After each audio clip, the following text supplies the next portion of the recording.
Hello everyone! A friend of mine told me I had to play this game, Signalis, a psychological survival horror game in space, which is all you need for instant popularity, huh? Just slap those tags in an AI prompt and boom, you got magic. But I was totally on board to see what all the hype was about, and I wasn't the same after.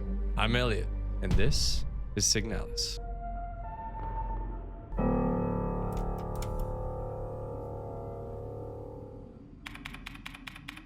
Wake up.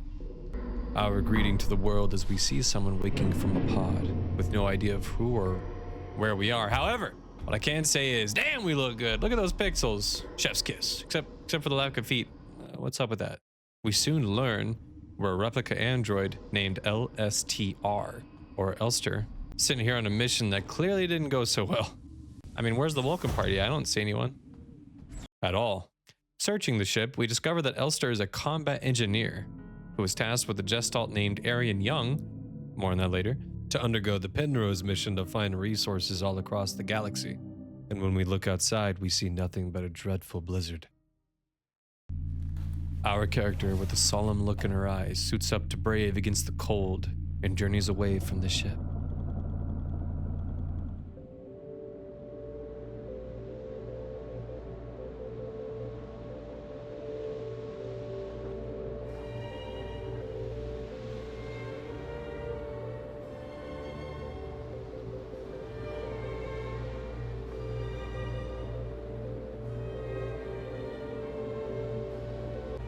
Pushing against the blistering winds, Elster comes to find a hole with a spiral staircase descending downwards. After descending down the stairs, we locate a hole that leads to a mysterious secret base. Nothing really out of place except for this weird yellow book on a table. And in that hole, an interruption breaks the silence.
After that strange and bizarre cutscene, we return to Elster, who is seen standing in what appears to be a public restroom, which you can tell because of how dirty it is, searching for a woman in a photograph named Alina Seo, a gestalt worker that's important for a reason unknown.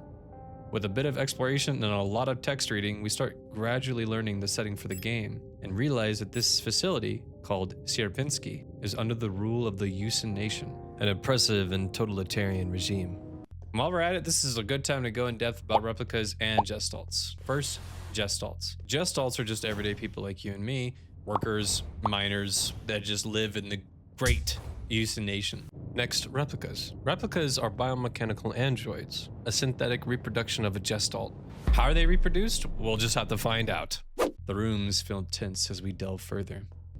We strangely start seeing dead replicas scattered across the hall, and we meet an injured star replica.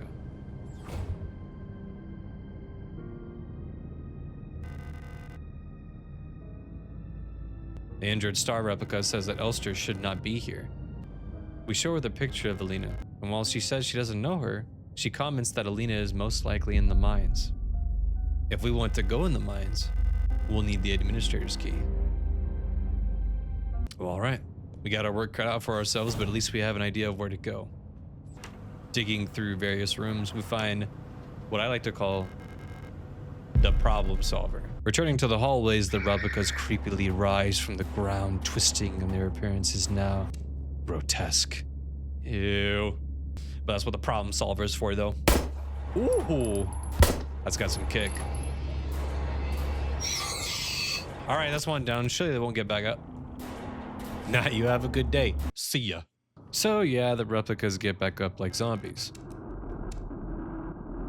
Throughout the game, we find these thermite charges that will make sure they stay down, but they're limited and they take an inventory slot, which leads me to the inventory system. We can only hold a maximum of 6 items within the nation. Since to the nation, property is a privilege. So most of the items in this game will consume a slot, even ammo. It's restrictive, and we have to be thoughtful about our inventory management throughout the entire game. And if you try to pick up an item when full, and let me tell you, I heard this noise a lot. Ew, an eyeball. At least I found a key. At least this storage box can help ease my woes and my inventory space. Now we have infected rampaging replicas roaming the halls out to slay anyone in their path.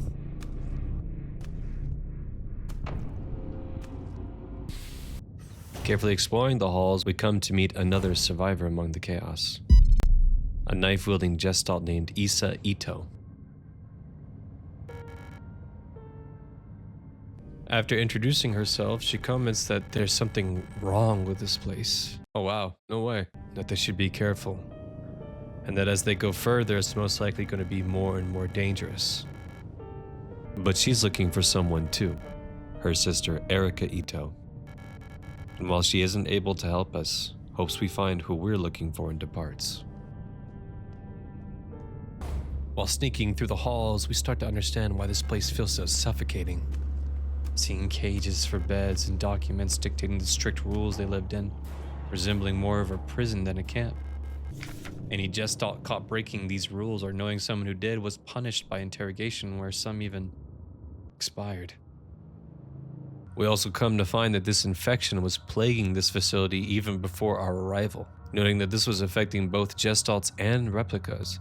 And blocking our path is the biggest enemy of all, puzzles. I'm just kidding. I'm a total master with puzzles. Okay, maybe I'm not understanding this. Oh my god. It's over. So with some expertise and a super easy boss fight, we managed to find our way up to the administrator's office, where we meet the man who's been imposing all of these rules, Adler. Appearing dignified, he carries himself with grace, but something just doesn't feel right. It's too calm in a place of chaos. Regardless, he's our best method to find Alina. Elster hands Adler the photo, and as he observes it, he comments that Alina is most likely one of the facility's workers. However, without much warning, Adler abruptly pushes Elster down the elevator shaft, saying that she shouldn't have returned.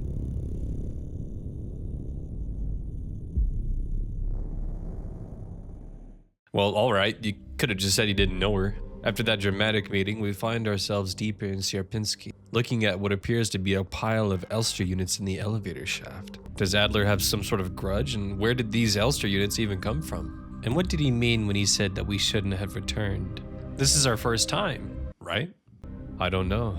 But what I do know is that if Adler doesn't want to give the admin key the easy way, we'll do it the hard way.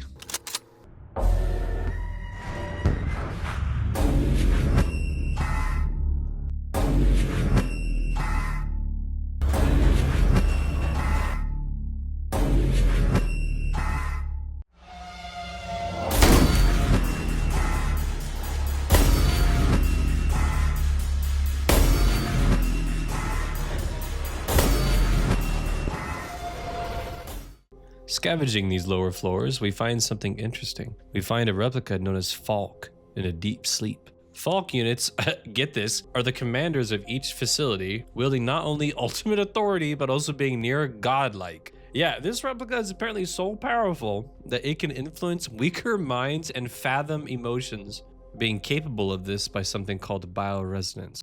We also find her diary, Falk writing that she felt poisoned by encountering a red eye beyond the gate, that her mind was being contaminated by another person's memory, torn between her own and someone else's.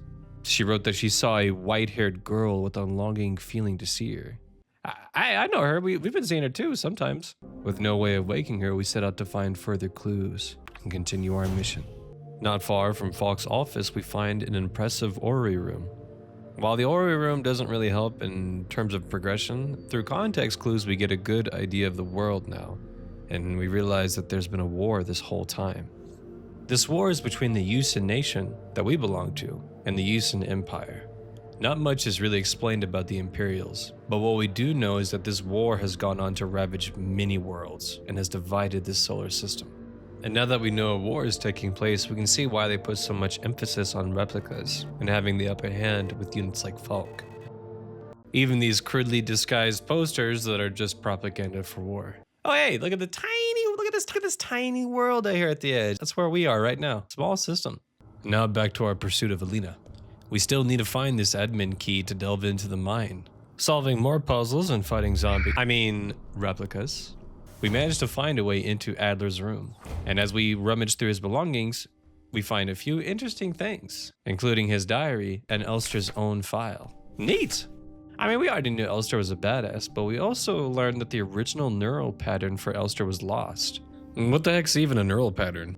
Well, whatever it is, it seems that Elster units, more recent ones anyway, use the pattern from a decommissioned unit from the Penrose program. The Penrose program, you say? In Adler's diary, we read some peculiar lines. He cherished the facility running in harmony, and when Falk fell into a deep sleep, that's when things went downhill. And it gets a bit weirder. In another diary, we find that each entry was dated the same without his intention. He remarked that each day was stuck repeating over and over. He starts recalling that events to him that never happened felt real. Like talking to a replica he's never seen with the orange chest plate, much like the one Elster has. Adler starts losing control on what's real and thinks he might be going crazy, like all the others. And the only way to fight against this madness is for him to go below to the mines. Well, that's cool, no, Adler. If you're going to the mines, I guess I'll be seeing you there with open firearms. Meanwhile, somewhere in the mines, we see Issa hiding from Adler, who appears to be hunting her with a rifle in hand. He steps forward, saying he's done this countless times before, and that she doesn't belong here. Issa quickly ambushes and thrusts the knife into Adler, causing him to plummet in the deep hole. Returning back to Elster, we're met with a hellish view. These mines give us a better idea of the dynamic between gestalts and replicas. While replicas are seen as authoritative and are even accommodated, gestalts are just seen as resources by the nation and are forced to work in horrible conditions. But where is Alina? She better not be in a gaping hole of pulsing flesh or I'm gonna be upset. Alright, let's go. Going down the hole of flesh, we find Issa, who is confronting a creature of hands and bodies fused together in a gruesome way. But we arrive just in time. I'll save you, Issa. Okay, this thing is resilient. Oh, okay, Issa, I need some help. Got you, homie! After Elster and Issa defeat the monster, they rest within a safe room. Issa explains that this place makes her feel sick, and that the rifle wasn't intended for humans to use, so she needs to rest. Elster, without a moment to lose, continues. Within these halls, I could feel the pressure tearing at the back of my mind, wearing down my own sanity.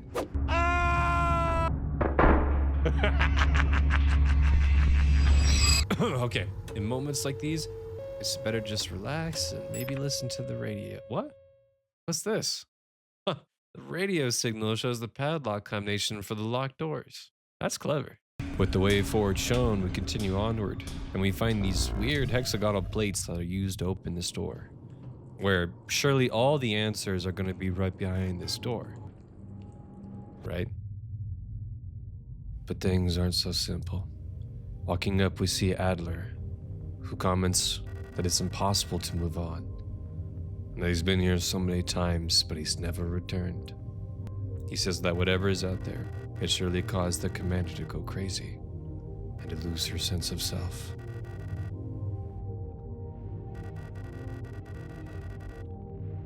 Elster, unfazed, proceeds.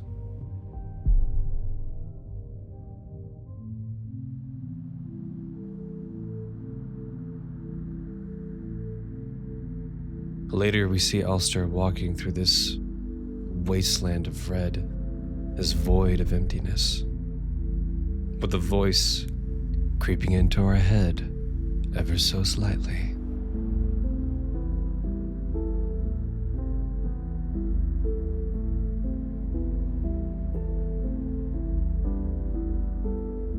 Elster, just as determined as she was when we started, braves through this emptiness, but the voice now asking, "Who are you?" Flashbacks or images of a past life flooding into our minds.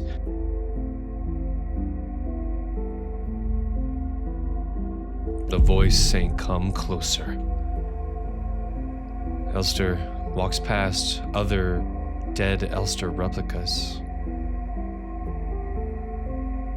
and walks to the remains of a crashed ship, one that's all too familiar.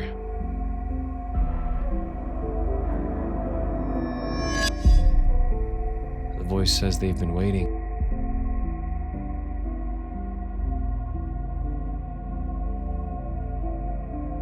For you, Elster. For us, says the voice.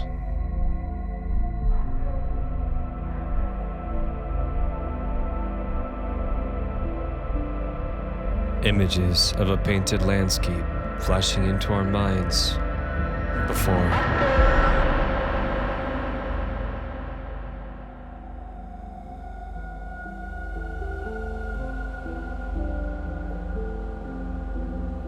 More strange images flash into our minds before we see Elster, injured, yet still walks forward towards the ship.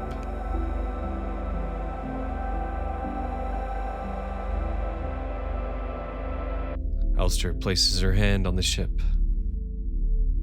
The voice now saying, "Remember our promise." Elster, climbing on top of the ship, reaches out towards the locked hatch.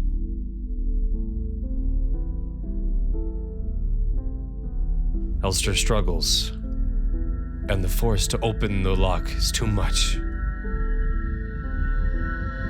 Elster's arm rips off, and she tumbles towards the ground.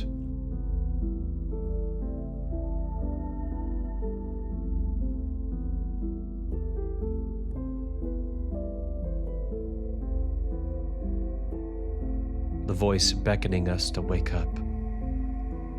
Elster doesn't move.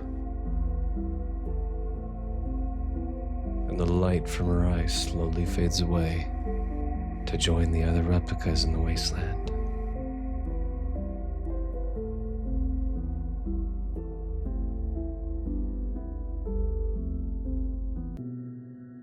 End. Whoa, time out. Pause. End? What do you mean end? No, this cannot be how it ends. Did I miss something? Let me just begin again. Let me just try again. Okay, yeah, familiar intro. We see Elster waking from the pod as normal. Okay, everything's just like the beginning. At least that's what I thought. Walking through the ship, we realized that this isn't a new beginning. This is the Penrose ship while it was still in flight, when Elster was tasked with Ariane to find resources across the galaxy. And speaking of Ariane, we finally get to meet her and learn more about their relationship. Finding solace in each other's company within the loneliness of space, they formed an unbreakable bond and celebrated their 3000th cycle, or day, in space together.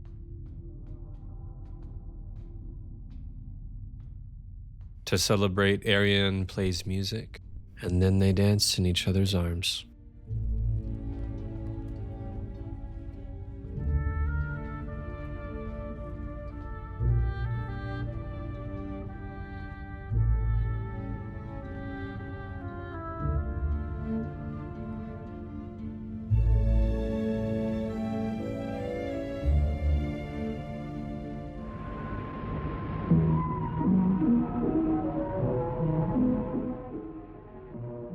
But of course, things aren't so simple.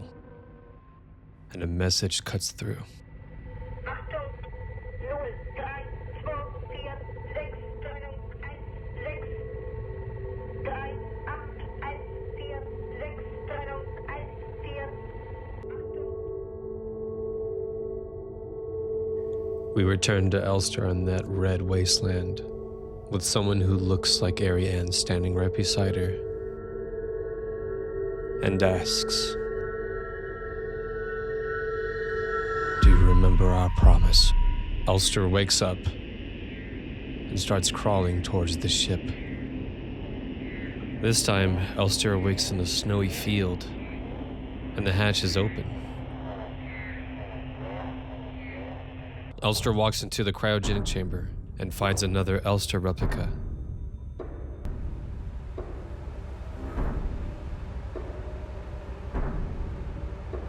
On the brink of desperation, determined to fulfill and keep her promise, salvages the other Elster replica and grafts her body parts onto hers, making her whole again.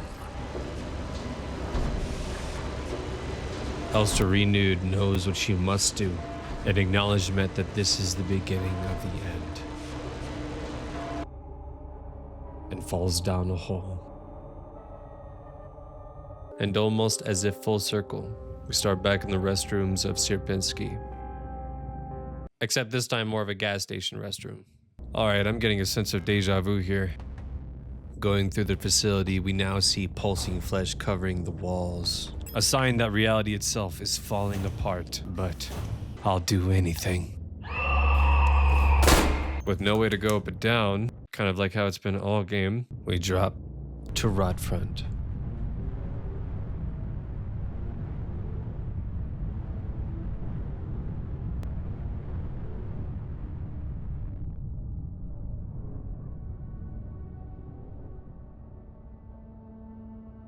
But instead of someplace new, this feels like we're walking back through time, like we're peering through a memory of a world that once was. Through context clues, we learn that this is where Ariane grew up, along with the Ito sisters. The pulsing flesh feeling more consuming now, covering tables and advancing to cover doors, almost like it's telling us the way. And we find some enlightening but disturbing documents. Going more into this bioresonance, the same power that Falk uses to be a near godlike being. Bioresonance is the ability to alter the physical world through mental willpower. However, only a few gifted individuals have this ability, describing it as those that are able to conduct the music of the world. And in fact, bioresonance is how they create replicas. Although it's remarked that that's the extent of their understanding of bioresonance. And it's noted that only the exemplary citizens are chosen to have their neural patterns used for replicas. Nothing better. You're a model citizen and you get cloned so you can be worked 10 times over. But you're erased from history and all records. That's unlucky. And speaking of certain citizens, we read description that it's been found that someone in Rotfront was bioresonant, someone with white hair, someone like Ariane. Wait, that would mean Ariane is capable of altering the physical world. Oh. And not too soon after, we meet Issa, exhausted after her fruitless search of Erica. Issa succumbing to the disease that we've been seeing this whole time disintegrates, showing the effects that this has on Gestalts.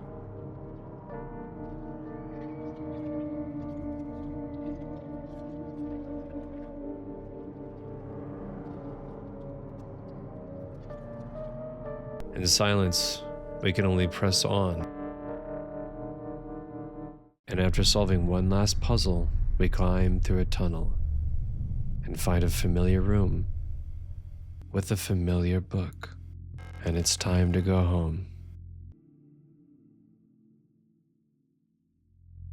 Arriving in a relaxing room, we learn of its connection to Ariane. There are letters from her aunt and her previous work experiences on the desks. Her aunt actually commenting of the photo of Alina, the same girl we've been looking for this whole time. She pointed out that Ariane and Alina had a very striking similarity, and with only an ominous door awaiting us, we enter. Walking through this winding walkway, we find multiple notes containing creepy scrawlings, some even from Adler, who analyzed that instead of this being an infectious disease, it's instead been the slow corruption of reality itself. And then some weird writings. As the memories of a stranger brushed into my mind, I felt the borders of myself blur. Now I can no longer tell where Falk ends and Elster begins. We arrive inside Falk's room, but this time Falk is there to greet us, claiming that there's nothing for Elster here. Commenting that no matter what they do, they'll never go back to those happy times with Ariane. And for a battle of supremacy between selves, they fight.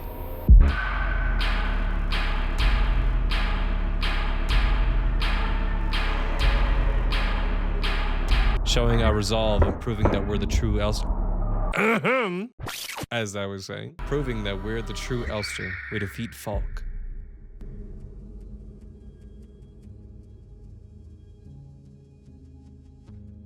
Elster stands victorious as Falk falls.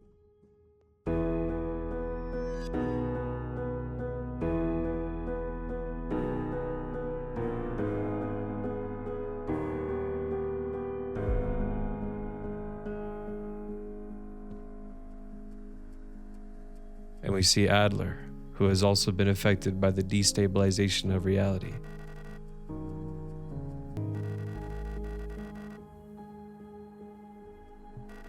He remarks that this is probably their last chance.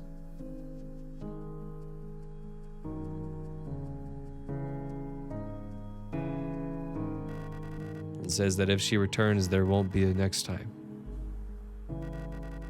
They both brace for combat. Adler stabs Elster in the eye, with Elster retaliating with a gunshot.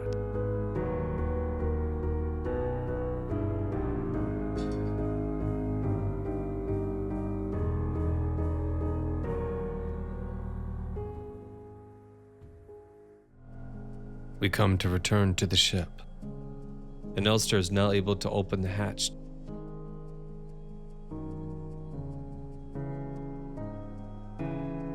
The resolution in sight, we finally learn what happened during the Penrose mission and Ariane. When they were celebrating their 3,000th cycle together, they received a message stating that their ship would be nearing its life expectancy. The ship would leak and the radiation would spread throughout the ship. This was planned, and the nation's comfort is that at least they died for the nation, and they recommended her assigned replica, Elster, to make her passing painless. Holding on to life, they instead decided to have Ariane freeze herself in the cryo chamber, while Elster would try and find help. But Elster never made it off the ship. She also fell ill to irradiation and died. This whole time, for who knows how long, Ariane has been suffering from radiation sickness to an extreme degree, living in constant pain while in the prison of her own mind. Ariane, with her bioresonance ability, subconsciously rewriting the world to end the torment she was enduring, for Elster to come and keep her promise. And here we are, going through the door. We enter the cryo chamber and find Ariane. We view Elster slowly walking to the cryogenic chamber, where she sees a white-haired woman, Ariane. Elster kneels beside her and kisses her forehead.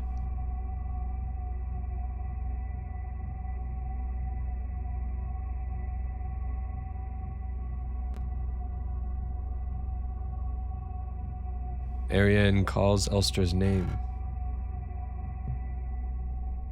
Yet Elster is hesitant, scared of what she must do. Ariane reassures her, claiming that it's time for this to end.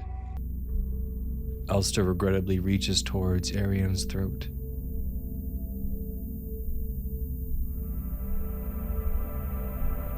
And with an agonized face, apologizes. Before finally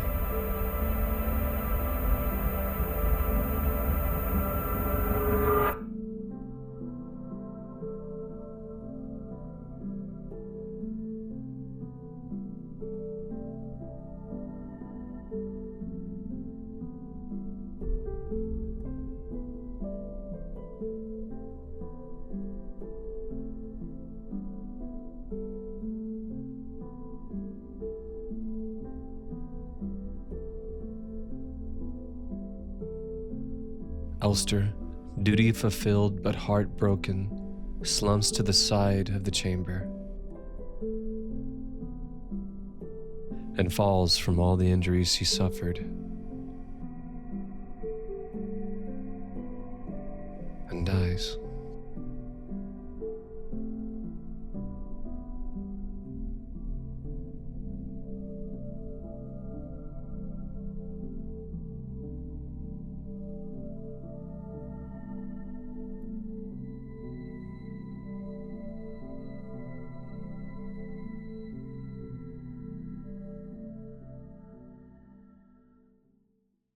Now, of course, you might have a lot of questions, so let's do a quick recap. As we mentioned earlier, Ariane preserved herself in an effort to survive, while Elster would try and find help, but she died. Ariane, frozen but still feeling the effects of radiation, suffered immensely, considering that this might even be hell.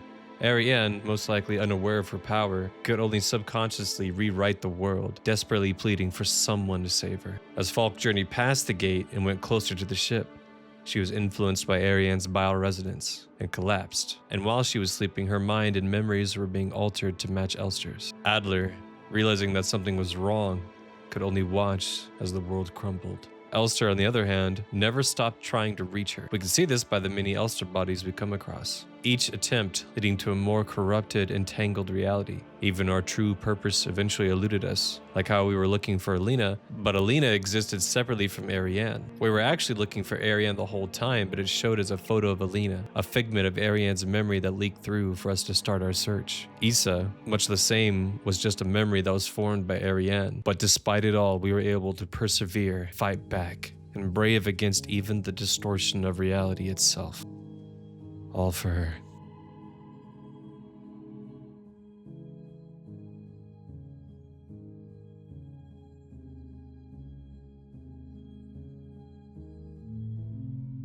Signalis is a game of misery and beauty. It doesn't tell you the game's intense atmosphere directly, and in fact, the whole story can only really be understood through thorough reading, and even then, it's still left to our own interpretation, and there are many unanswered questions still.